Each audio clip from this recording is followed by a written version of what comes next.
Glória a Deus. Meus queridos e amados irmãos, os cumprimento com a gloriosa paz do Senhor Jesus. Amém. É uma alegria poder estar aqui nesta tarde para juntos adorarmos o nome do Senhor Jesus, nos alegrar com os irmãos. Ficamos felizes, pelo testemunho da nossa irmã, que mostra como Deus ele cuida dos seus filhos nos mínimos detalhes, Deus ele cuida dos seus filhos nos mínimos detalhes.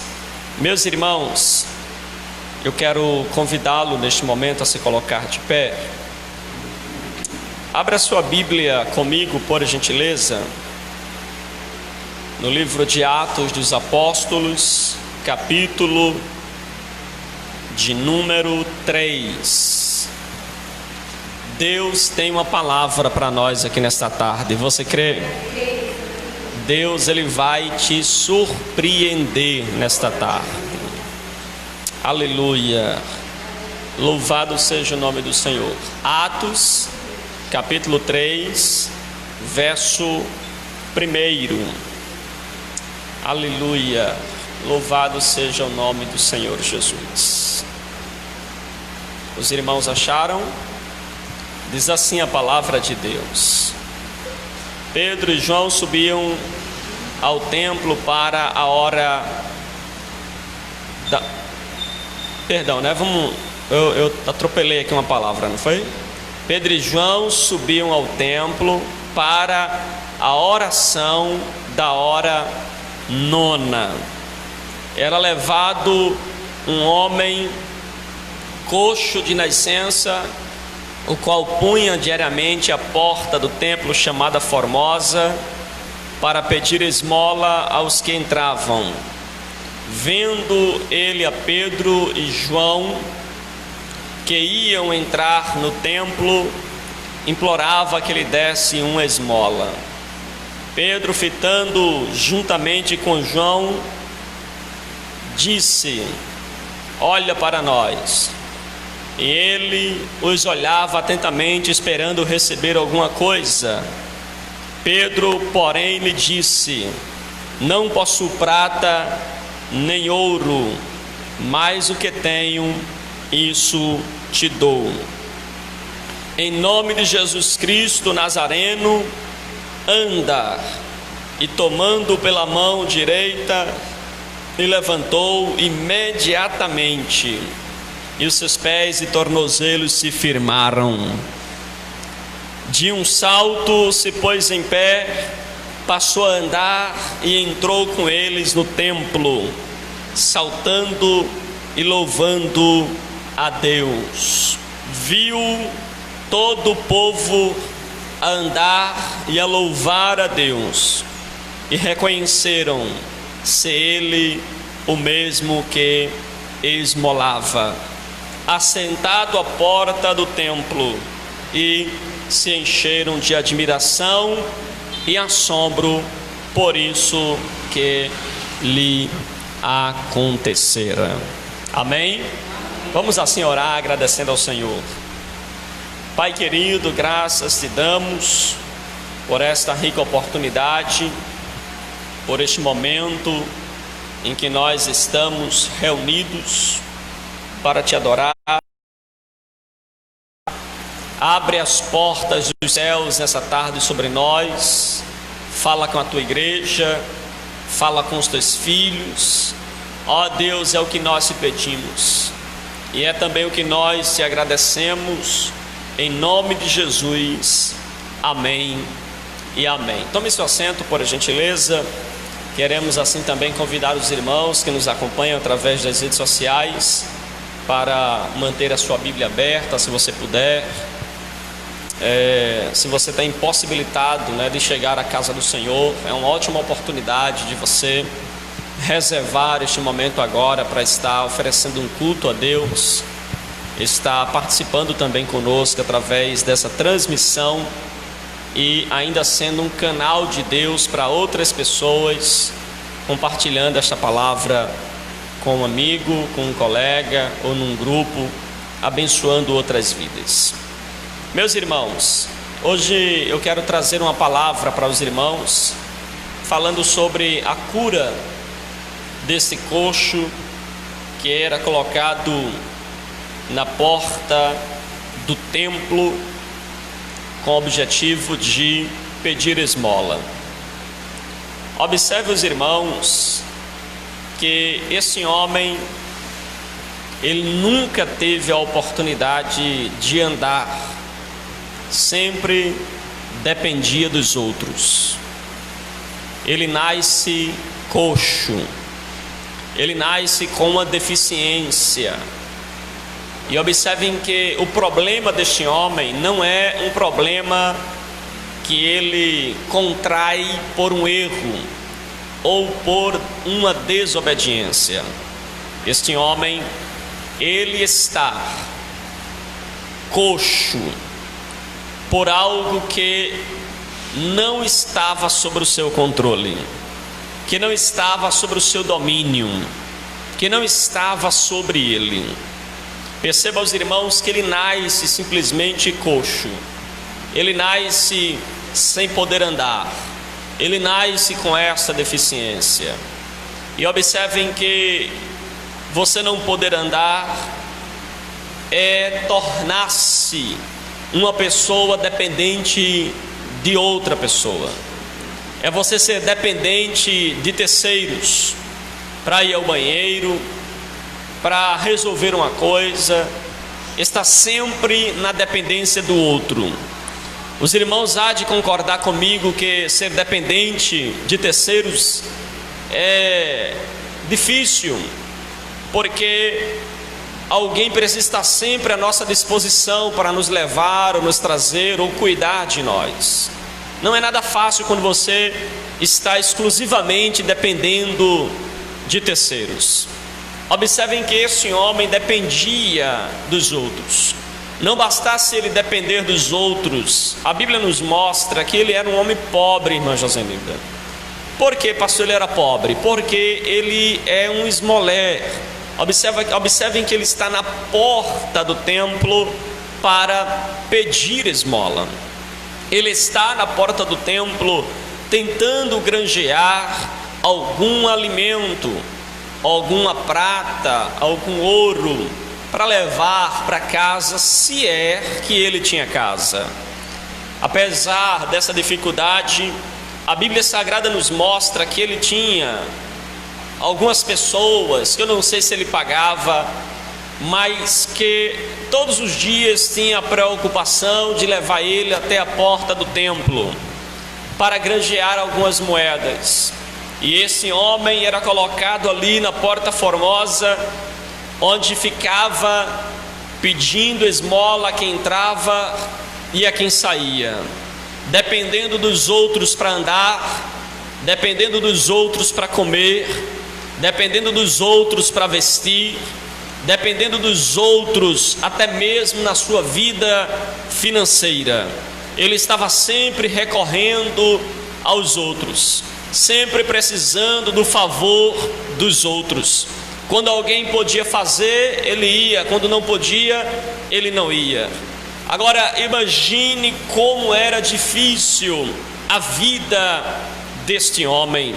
Imagine como era difícil esse homem que em alguns momentos possivelmente precisava de um auxílio, de uma ajuda, e nem sempre tinha.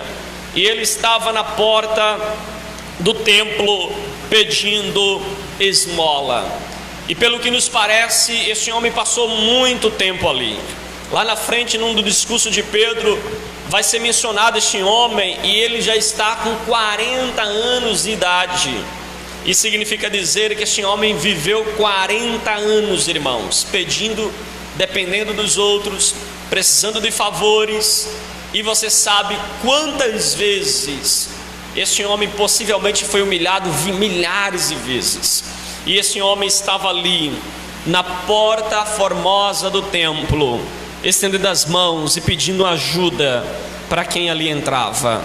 Ele estava vivendo realmente uma fase difícil da sua vida.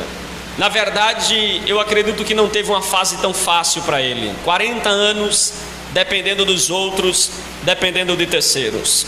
Mas observem, queridos, que nesse dia que ele se coloca na porta do templo, a Bíblia Sagrada vai nos mostrar que Pedro e João, eles estão subindo até o templo. Pedro e João estão indo para o templo para fazer a sua oração, a oração a nona. Observem que a primeira lição que nós aprendemos aqui nesse texto é que Pedro e João subiam juntos. Algumas versões faz questão de frisar: Pedro e subiam juntos. Na minha versão diz que Pedro e João subiam. Olha a primeira lição aí. Pedro ia na frente e João atrás, sim ou não? Um na frente e outro atrás ou não? Não, ambos subiam juntos.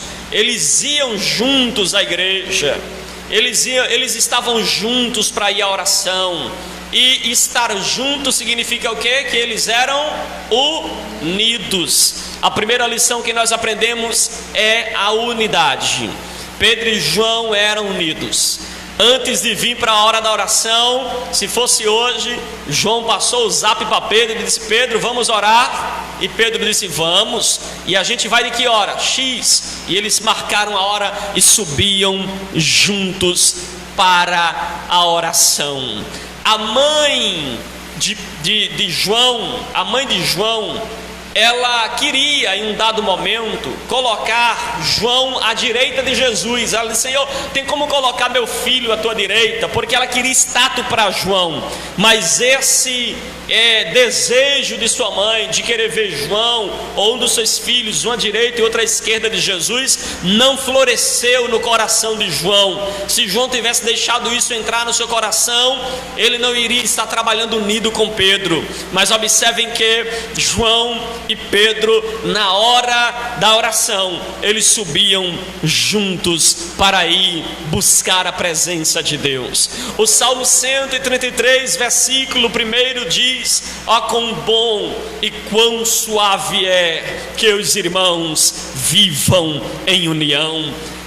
Irmãos, e o texto continua dizendo: é como o óleo precioso que desce sobre a barba de Arão, e ali o Senhor ordena a bênção para sempre. A bênção de Deus quando nós trabalhamos unidos, a bênção de Deus quando nós trabalhamos de mão dadas. Deus ordena a bênção quando nós estamos trabalhando unido. Aleluia.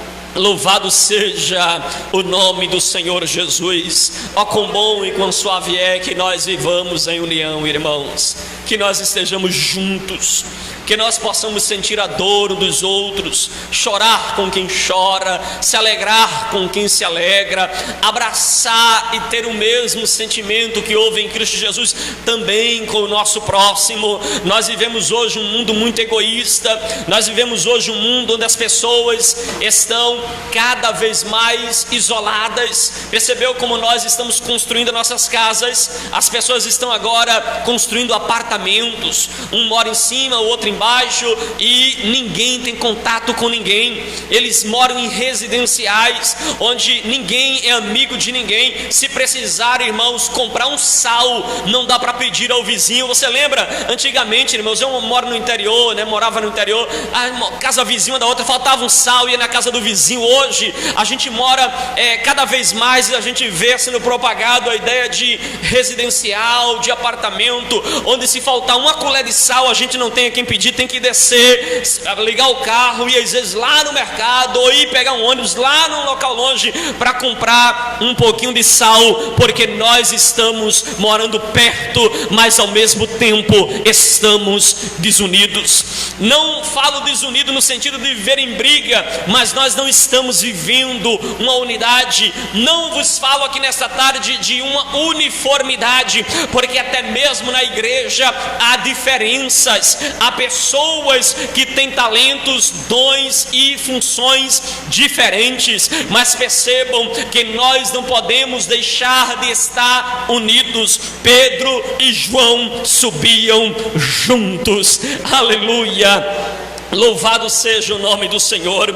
A palavra de Deus fala no livro de Eclesiastes que é melhor ser duas cordas do que uma, porque uma se parte com mais facilidade, mas duas cordas se parte com maior dificuldade. Então perceba, irmãos, que o crente que é unido, ele é mais resistente. Aleluia. O crente unido é mais resistente, ele é mais forte de se quebrar, irmã Sueli. Por mais batalha que venha, são dois. Por mais luta que venha, são dois. A palavra também diz em Eclesiastes que é melhor serem dois do que um, porque se um cair, tem alguém perto para poder levantar. Aleluia. Louvado seja o nome do Senhor Jesus. União, irmãos, é muito importante quando nós somos unidos. A união, ela precisa ser primeira com Deus, depois a união precisa ser com nossos familiares, e depois a união precisa ser com a igreja, e depois a união precisa ser com o próximo. O cristão precisa ser unido na vertical, o cristão precisa ser unido na horizontal. O crente precisa andar em unidade, porque aonde há unidade, há resistência. Aonde há unidade, há quem caia, há quem erre, há quem fale, mas tem sempre alguém para dar uma palavra de ânimo e dizer: levante, meu amigo, meu irmão, eu estou aqui para te ajudar. Unidade. Aleluia. É muito bom quando a gente trabalha com unidade, irmãos, não apenas dentro da igreja, mas uma igreja unida com a outra, porque nós vivemos hoje uma separação muito grande entre igrejas. Inclusive, a gente vê uma falta de comunhão entre uma igreja e outra. Nós não podemos arrotar ou ser arrogantes em se intitular a única igreja, porque a igreja de Cristo, ela não é denominacional. A igreja de Cristo, ela é supradenominacional, ela é multirracial, ela não está restrita a uma nação ou uma raça. A igreja precisa então trabalhar em unidade. Aonde há unidade, irmãos, há milagre de Deus. Aleluia. A bênção do Senhor. Os irmãos há de lembrar que em Marcos capítulo 2, a Bíblia Sagrada diz que Jesus estava em casa, na aldeia de Cafarnaum. E ele, estando em casa, ele se reúne. Onde Jesus tem multidão, a multidão se reúne para ouvir Jesus falar. E a Bíblia diz que Jesus se senta e começa a ensinar a multidão. E 4 amigos ficou sabendo que Jesus estava em Cafarnaum e lembraram-se do seu amigo que estava paralítico. E a Bíblia Sagrada diz que esses 4 homens foram à casa daquele paralítico, trouxeram aquele homem até a presença de Jesus. Unidade, irmão. Coisa boa é quando nós nos unimos para fazer o bem. Eles trouxeram o paralítico até a presença de Jesus. Quando chegaram lá, a casa estava lotada, cheia de gente. Tanta gente que não dava para entrar pela porta. Tentaram pela janela, também não dava. E eles pensaram: o que é que a gente vai fazer para colocar nosso amigo até diante de Jesus? Agora imagine, irmãos, eles já carregaram um paralítico, talvez de uma distância exorbitante, de uma distância longa. E não bastasse tudo isso, quando impossibilitado de entrar até a presença de Jesus, irmão Amaro, eles não desistiram, porque amigo não desiste de ver a gente de posse de vitória. Aleluia. Eles não desistiram. A Bíblia Sagrada diz que eles subiram no telhado e tiveram uma ideia: a gente vai quebrar o telhado e vai colocar o nosso amigo diante de Jesus. Ele arrumou uma confusão com o dono da casa, podia ter uma briga no final, mas ele disse: a gente vai resolver esse problema, a gente vai colocar nosso amigo diante da presença de Jesus. Eles abriram o telhado e colocaram o amigo na presença de Jesus. Um milagre aconteceu por causa da unidade. unidade. Aleluia. Quando você trabalha com unidade, irmão, Jesus, ele faz milagres. Jesus opera milagres aonde há unidade. Há perdão. Jesus perdoou o pecado do paralítico. Aonde há unidade, Jesus também diz: eu tenho poder para curar a enfermidade. Levanta-te e aleluia. Oh, aleluia. Seja unido com seu esposo, seja unido com a sua esposa, seja unido com a sua família, seja unido com a igreja, seja unido com os seus irmãos, tenha comunhão uns com os outros, ande junto, irmãos, porque você vai ver a bênção de Deus prosperar sobre a sua vida. E quer ver um momento que a gente também deve ainda mais se unir para orar? Se una para orar, irmãos. Ligue para um irmão, ligue para o outro, convide para vir ao culto para orar. Faça feito Pedro e João, eles se uniram para quê? Para ir à igreja e para orar. A Bíblia está recheada de passagens que mostram grandes homens de Deus se reunindo para orar. Você vai lembrar que em Esté, Mardoqueu vai convocar o povo judeu para se unir para orar, jejuar e orar. Você vê que Josafá, tendo ameaçado por 3 vezes, a Bíblia diz que ele convoca o povo para orar, e vieram gente de toda a nação para ajudar, para Jerusalém, se colocaram de joelhos e clamaram a Deus, unidade na oração. Observem que Paulo e Silas foram presos quando estavam pregando a palavra de Deus, e ambos, perto de meia-noite, unidos, resolveram fazer o quê? Cantar e orar. Aleluia. E quando você canta, irmãos, quando você canta, a morte que estava decretada para os judeus não acontece. Quando você canta e você ora, as 3 nações que iriam destruir Josafá não dá certo. Quando você ora, até a prisão perto de meia-noite Deus abre para dar vitória ao seu filho. Alguém prendeu Paulo e Silas pensando: a gente vai calar a voz dele, mas eles estavam tão unidos que perto de meia-noite oraram e cantaram. Deus abriu porta, Deus desceu com um terremoto, Deus salvou o carcereiro foi para casa com Paulo pregou para a família, e naquela mesma madrugada Paulo batizou toda a família do carcereiro, porque onde tem unidade a salvação de Deus. Deus, ele quer salvar, mas ele pede de nós unidade. Oh, aleluia, aleluia, louvado seja o nome do Senhor Jesus. Amém, irmãos. Primeiro, unidade, união. Segundo, Pedro e João, eles estavam indo para onde? Para o templo. Para o templo. Irmãos, por que ir à igreja? Será que ele não podia orar em casa, cada um no seu lugar? Podia ou não? Será que Pedro não podia orar sozinho e João sozinho? E para que ir para o templo e para a igreja? Porque na igreja é melhor a comunhão com os irmãos, né? Isso deve nos fazer refletir, irmãos. Porque Pedro e João, ao invés de orar sozinho em casa, cada um no seu lugar, eles foram para a igreja, eles foram para o templo. Por quê? Observem que eles vão ao templo, irmãos, porque não existe comunhão separado, não existe igreja separada. A igreja precisa estar unida, a igreja precisa estar reunida.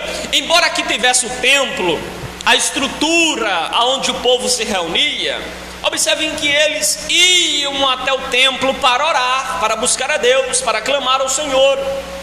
Nós vemos uma geração de pessoas que estão dizendo que não precisa mais ir à igreja. Não, para que ir para a igreja? A gente ora em casa. Para que ir cantar na igreja? Eu canto em casa. E agora com as redes sociais, né, culto ao vivo a toda hora, a gente diz assim: eu não vou mais para a igreja, eu vou assistir de casa.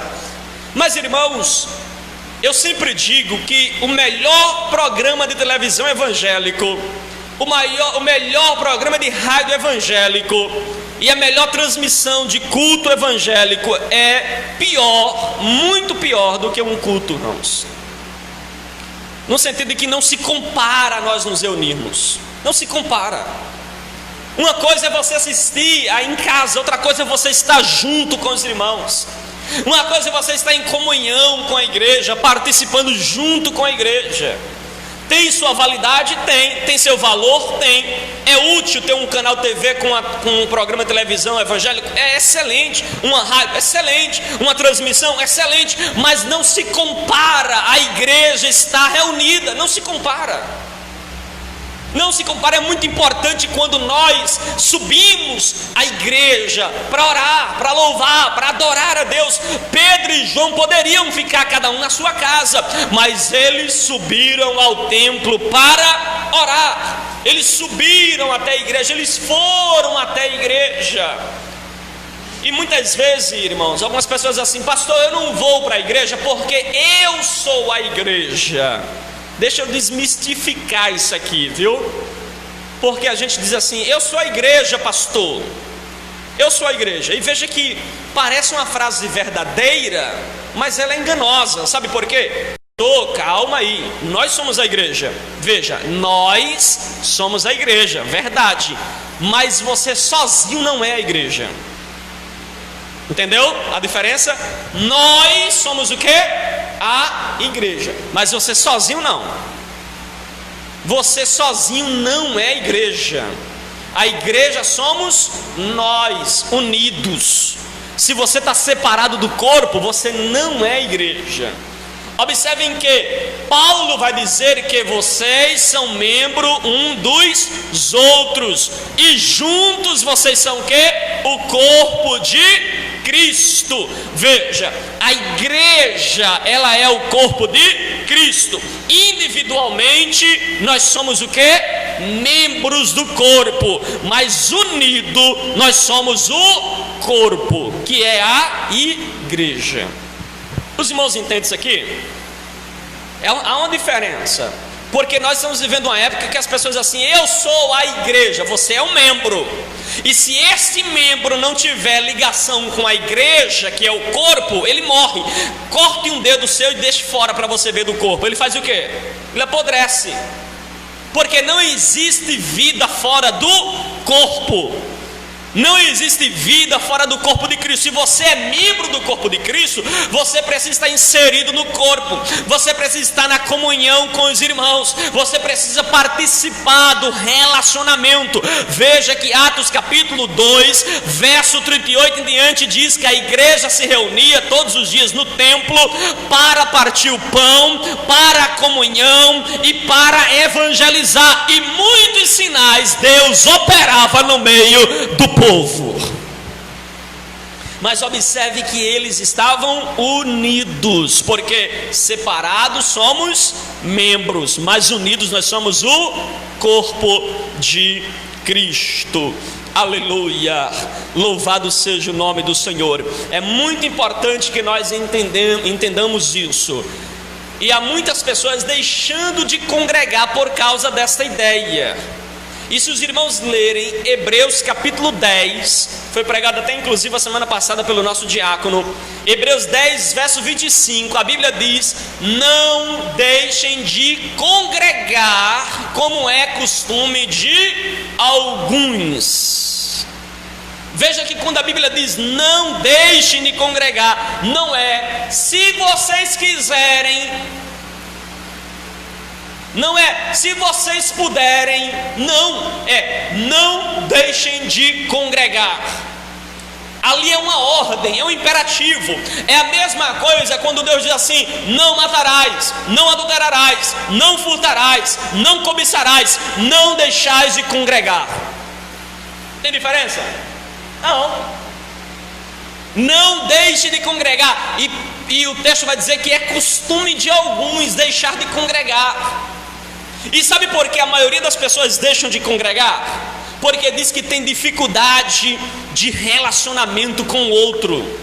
Irmão, se nós não conseguimos amar o outro aqui que vemos, como poderemos amar a Deus a quem não vemos? Não tem condições. Perceba então que não podemos deixar de congregar. Congregar é uma ordem bíblica, é uma ordem da palavra de Deus. Não deixem de congregar. Não deixem de congregar. Amém?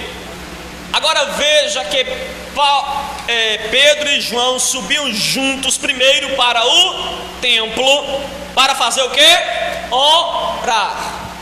Eles subiam ao templo para orar, para buscar a presença de Deus.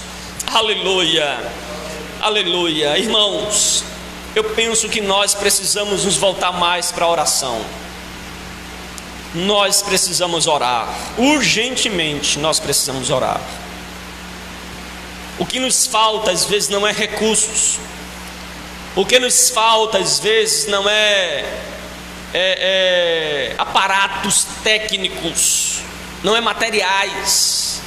O que nos falta às vezes não é inteligência, não é sabedoria.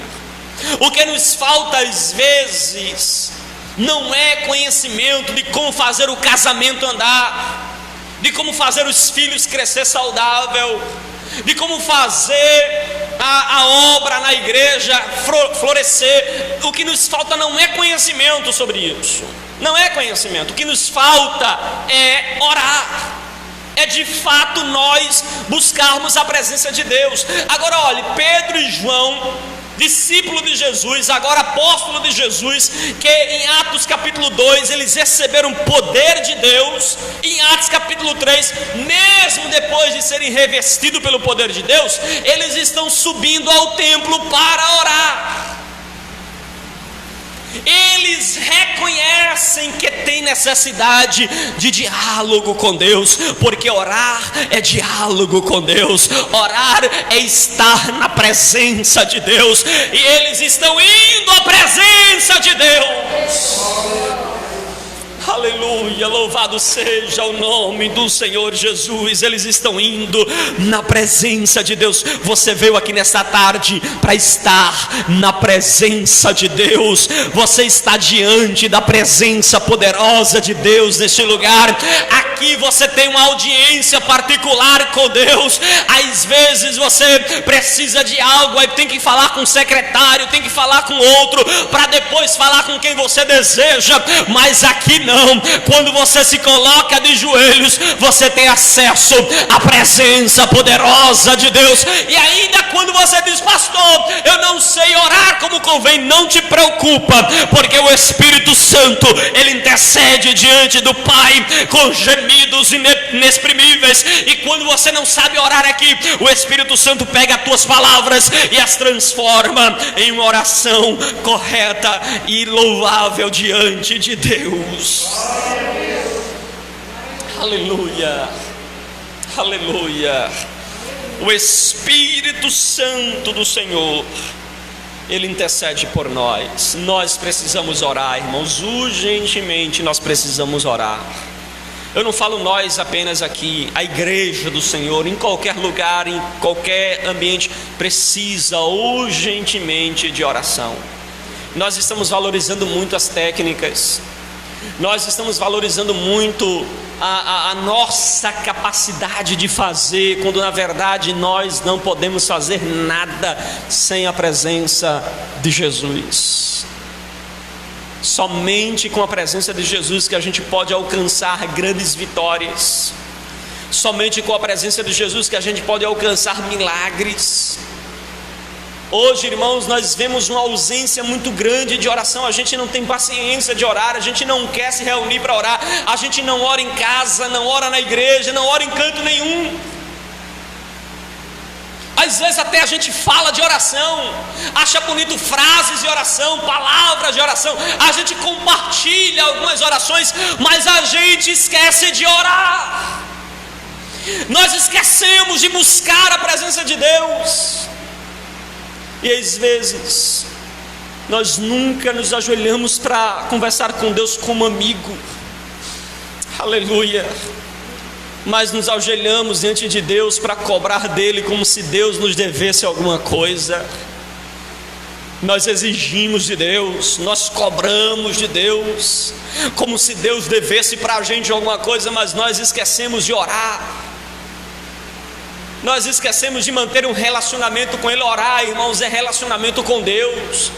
Quem dos pais e das mães que estão aqui não ficaria triste entre a Ana e Sayane nunca receber a visita do filho, o abraço, o carinho, uma mensagem de expressão de amor para você? Entre a Ana e Sayane, você nunca receber uma mensagem assim, mas você sempre receber uma vez por ano uma ligação assim: mãe, tem como depositar R$1.000 na minha conta? Como é que você se sentiria? Ainda com o maior prazer que você tenha de dar para o seu filho aquilo que ele está pedindo, mas como você se sente em não receber uma ligação de carinho, de bom dia, de boa tarde, de boa noite, em receber uma mensagem que mostre o quanto você é cordial com os seus familiares ou com a sua mãe, mas você o liga somente para pedir? Seja sincero, irmãos, qual o sentimento que você ficaria? Não é um sentimento ruim? Você não ficaria triste? Não ficaria magoado com tal expressão? Você pensar: meu filho, entre a Ana e Sayane, nunca liga para me dar um bom dia, mas sempre que precisa, me liga. Irmãos, quantas vezes a gente nunca dá bom dia para Deus, nunca expressa o nosso amor por Ele, dificilmente se ajoelhamos para render graças a Ele, dificilmente nós dialogamos com Ele, mas quando a gente se ajoelha, já pede: Deus salva, Deus cura, Deus faz isso, Deus me dá aquilo, Deus, olha, eu preciso daquilo, viu? Senhor, o Senhor está de brincadeira comigo, já faz um bocado de dia que eu estou pedindo, o Senhor não me deu ainda, Senhor, o Senhor me dá, eu vou parar de caminhar, viu? A gente ameaça a Deus.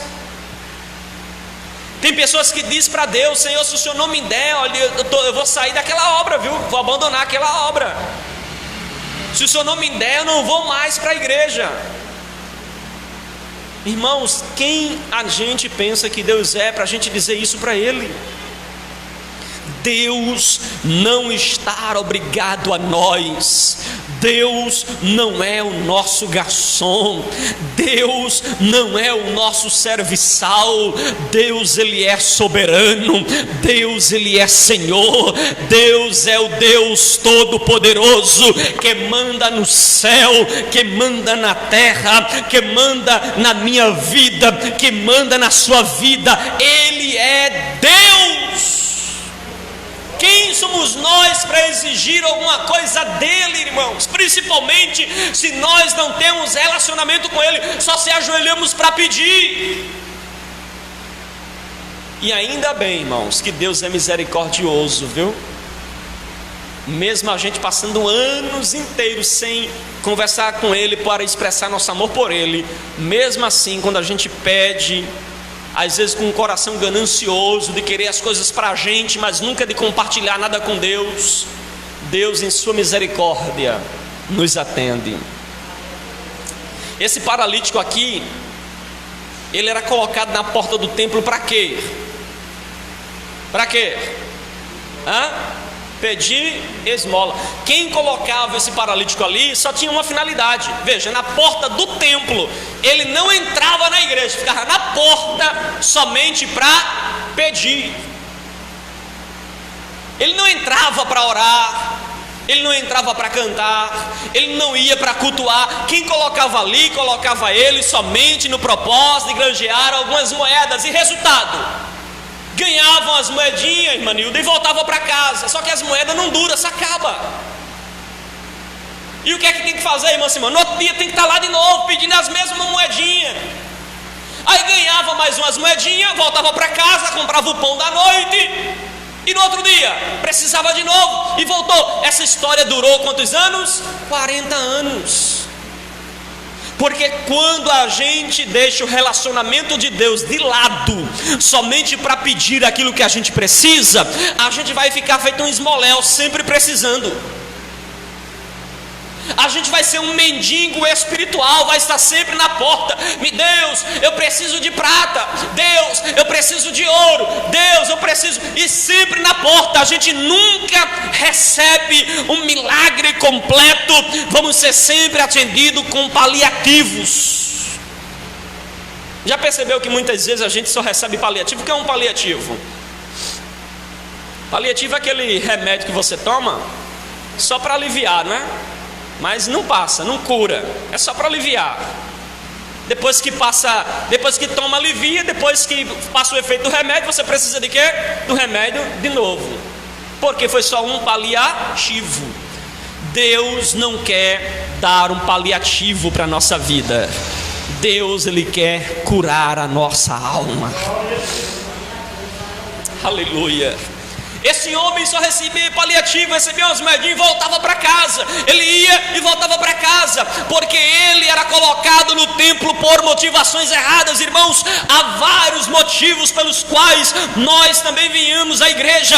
Há pessoas que vêm à igreja à semelhança deste paralítico. Ele vem somente para pedir moeda, ele vem somente para pedir prata, ele vem somente para pedir bens financeiros. E Deus é maior do que prata, Deus é maior do que ouro, Deus é maior do que casa própria, Deus é maior do que carro, do que prosperidade financeira. Deus, Ele quer ser a prosperidade da nossa alma. Ah, queridos, o Senhor é meu pastor, de nada terei falta.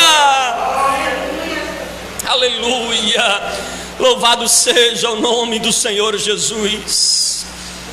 Mas infelizmente a gente está vendo uma geração de crentes que amam paliativos, palavras de efeito moral, palavra de efeito espiritual. Eles amam estar na igreja, irmãos, às vezes para ouvir somente um jargão. Aí a gente começa a vir para a igreja e se agarra no jargão, né? Deus me disse que eu vou sair da prova e nunca mais vou voltar. Olha que história. Isso é um jargão, irmãos. Já viu crente sair da prova para nunca mais voltar nela? Aqui nessa vida? Não tem como. A nossa vida aqui, ela é cheia de quê? De altos e baixos. Hoje está na bênção, aproveita a bênção, porque amanhã virá uma prova. Pastor, o senhor está me agorando? Não estou lhe agorando. É porque a vida do cristão é cheia de altos e baixos. Pastor, estou na prova hoje. Então vai se alegrando como Paulo. Eu já sei ter abundância e você também está em fartura. Eu sei estar em escassez e está em abundância. Eu posso todas as coisas naquele que me fortalece. Se tu estás na prova hoje, eu já estou aqui trazendo uma orientação espiritual para você. Já vai preparando o hino, porque a tua vitória vai chegar e o tempo de cantar chegará para a sua vida, porque a vida, ela é cheia de altos e baixos. E observem que esse homem era colocado na porta do templo para pedir esmola, e ganhava a esmolinha dele, e ele voltava para casa, e no outro dia precisava de novo, voltava, e esse negócio durou 40 anos. Mas nesse dia, e entrando no templo, Pedro e João unidos, ia para o templo, e eles não tinham prata, não tinha ouro, mas ele tinha oração. Aleluia. Eles estavam subindo para orar. E agora, irmão, se eles estavam subindo para orar e Deus já estava fazendo milagres, imagine quando ele voltar da oração. Eu vou repetir. Pedro e João estão subindo para orar. A gente diz, quem ora recebe poder, não é? Ele nem tinha orado ainda, ele ainda ia para a oração, mas já tinha poder de Deus sobre a vida dele. Ele não tinha prata, mas tinha oração. Ele não tinha ouro, mas ele tinha poder de Deus na vida. Quando eles iam entrando no templo, o paralítico estendeu a mão. Só que há uma cultura de que um paralítico, uma pessoa na época do século I doente, ele não olhava para as pessoas, ele sempre estava, irmão, de cabeça baixa e pedia, me dê uma ajuda. Nunca olhava para as pessoas, sempre olhando para baixo. Por isso que Pedro botou a mão no bolso, parecia o pastor, né? Disse, rapaz, não tem prata para dar para ele, ó. Botou no outro, tem prata para dar não. E agora, o que é que eu faço? Não tem problema, eu vou dar o que ele precisa. Ele olhou para o paralítico e disse: olha para nós. O paralítico estava o tempo todo olhando para baixo. E ele agora disse: se Pedro estava em pé, era hora dele olhar para cima. Olha para nós. Pare de olhar para baixo. Pare de andar cabisbaixo, achando que você não tem nada, não merece nada e que é só desgraça, é só miséria para a sua vida. Pare, olhe para o alto, de onde virá o teu socorro. E a Bíblia Sagrada diz que ele diz: olha para nós. E ele olhou, fitando os olhos, mas a motivação ainda era a mesma. Fitou os olhos esperando o quê? Receber alguma coisa. Ele não esperava uma moedinha, mas Pedro e João não tinha moeda para dar. Aí quando ele esperava uma moeda, Pedro disse assim: eu não tenho prata, nem tenho ouro para te dar, mas uma coisa eu tenho. Em nome de Jesus Cristo Nazareno, levanta-te e anda. Aleluia. Louvado seja o nome do Senhor. Pedro estende as mãos para ele e o ajuda a ficar de pé. Os seus tornozelos se firmam. Ele fica firme, em pé, ali diante de Pedro. O milagre de Deus aconteceu na vida deste homem, e de tal forma, irmãos, que imediatamente ele saiu da porta e entrou no templo, adorando a Deus, glorificando a Deus. A Bíblia diz que ele entrou saltando. Que ele estava dizendo assim: eu vou saltar, porque eu não ando, eu não andava, eu não pulava, eu vou entrar aqui saltando, como prova do milagre que Deus fez. E ele entrou pulando e saltando e dando glória a Deus dentro do templo, e todo mundo olhava e ficava admirado. Aleluia. Deus fará milagres em sua vida que as pessoas ficarão admiradas. Aleluia. Alguém vai olhar e dizer assim: mas rapaz, olha o que Deus fez na vida de fulano. Olha o que Deus fez na vida do irmão, da irmã. Porque Deus é Deus que faz milagre. E quando todo o povo viu ele andar e louvar a Deus, reconheceram que ele era aquele homem que ficava à porta do templo a pedir esmola. Então se encheram de admiração e assombro. Aleluia.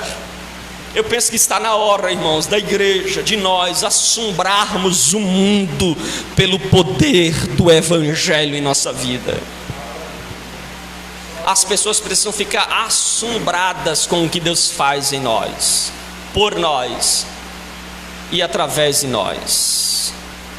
Deus, Ele faz milagres. Amém?